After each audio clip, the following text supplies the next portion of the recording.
Try guessing what song I'm tapping to.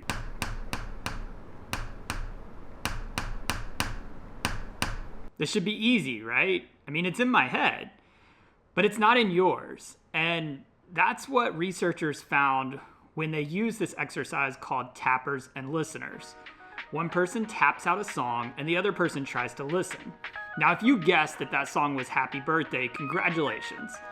In this exercise, researchers found that only 2.5% of the people who participated could accurately guess the song. What does this have to do with making content stick? All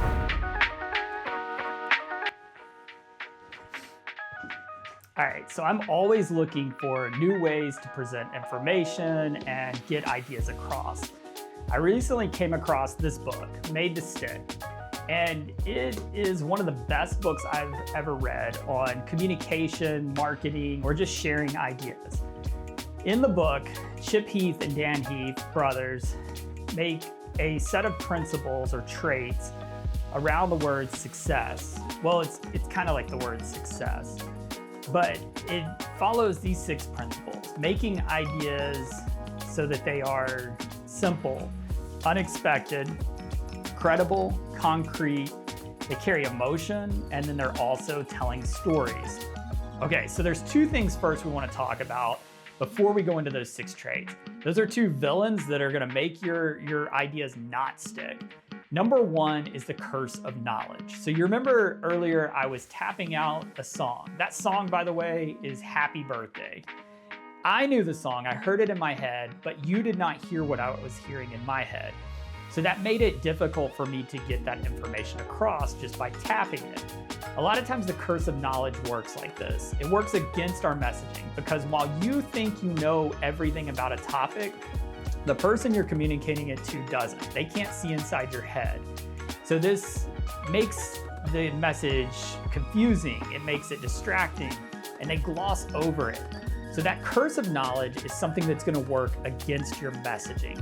Number 2 is the paradox of choice. If you imagine going into a restaurant, looking at the menu, and they have 5 items on the menu, you're gonna make a decision a lot quicker than if you look at a menu that has 20 items and 5 pages long. Now the bigger menu is gonna definitely have something you enjoy on it. So you don't have to worry about not finding something you like, but because the menu with 5 items is a lot easier to narrow down, you know what you want and you're not having to compete over other items and think about it in your head. That's how messaging works. The more you include in it, the less likely you are gonna be to get your message across. So remember those 2 things, the curse of knowledge and the paradox of choice, because those things are gonna be working against you whenever you're trying to make your ideas stick. All right, so ready to learn the 6 traits that make your message stick? All right, so we're gonna start with S. The first trait is simple, and simple doesn't mean dumb. Simple means taking down to the core message. So you strip away everything that is not part of the message, the core message, and you stick to the simple message. I think about this like woodworking. You're gonna start with a big piece of wood, you're gonna cut parts of that piece of wood away, and you're gonna sand it down till you have the part that you need. That's what making the message simple is all about. If you have 3 things to say, then you have nothing at all to say, because when you start layering in other components to a message, that's when you lose people. So you want to keep it clear, you want to keep it concise, and you want to keep it at the core of what your message is. That's simple. Next up is going to be unexpected. Now, unexpected comes with a caveat. This can't be a gimmick. You can have an unexpected point that gets your message across, but a gimmick is something that's a surface level distraction. So before we go further into unexpected, we want to rule out gimmicks, take those out. Now, your brain notices patterns. When you see a break in that pattern, your brain alerts you. If you want to get a message, across and you want someone to pay attention to the message, you have to make an unexpected element into it. You have to tie an unexpected element into your message to get it across and to get people to pay attention. So when you make something unexpected, you're breaking that cycle, you're breaking that trigger in the brain, people pay attention, That's the second trait. The next trait is gonna be concrete. Now, if you think about concrete, this is gonna be something that appeals to the senses, something that you can see, touch, or smell. When you take an idea and you make it abstract, you're not gonna get it across as easily. So when you think about concrete, you think about the opposite, which is abstract. And you want to make sure that your point is not abstract, but it's concrete.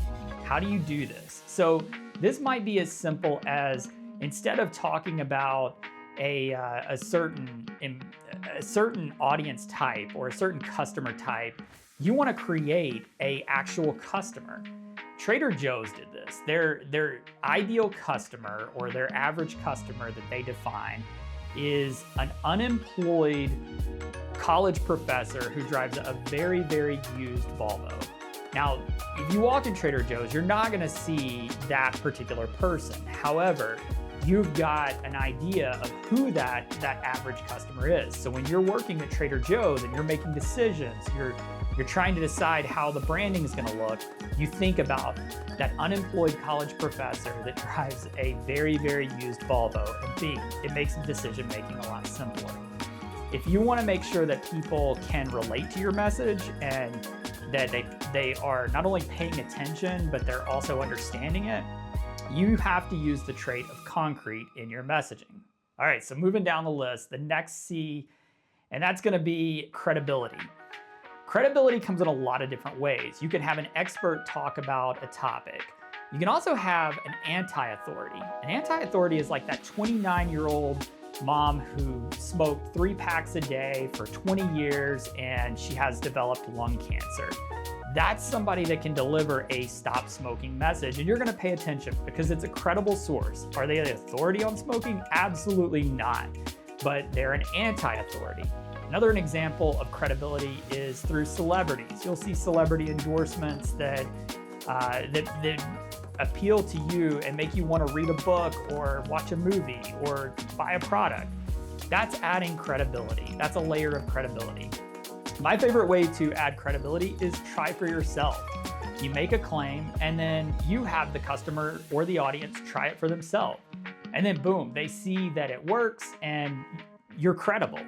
So there's a lot of ways to add credibility, and this layer or this trait will make a message more believable. When somebody sees that it's a credible message, they're more likely to believe it. If you notice, if you're picking up, each of these traits has a side effect. You're either wanting your audience to pay attention, believe something.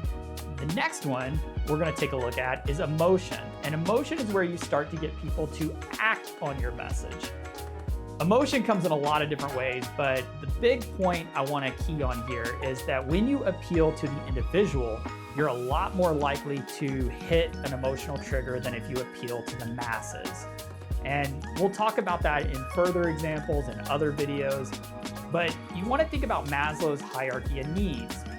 A lot of times, messaging will come from the basement of Maslow's hierarchy of needs. It'll provide safety, security, food, clothing, shelter. But when you really look at the top of Maslow's hierarchy of needs, you look for a sense of belonging. You're looking for a sense of purpose. And that's the emotion that you can appeal to get people to act on something. Give them a reason to act. Give them something that triggers an emotion, and you're gonna be able to get action from your messaging. All right, so finally, we're gonna go with storytelling. That's the last trait that Chip and Dan Heath talk about in the book. Storytelling is pretty obvious, but it does two things. Number one, it can work as a simulator. So you can simulate certain activities by telling stories.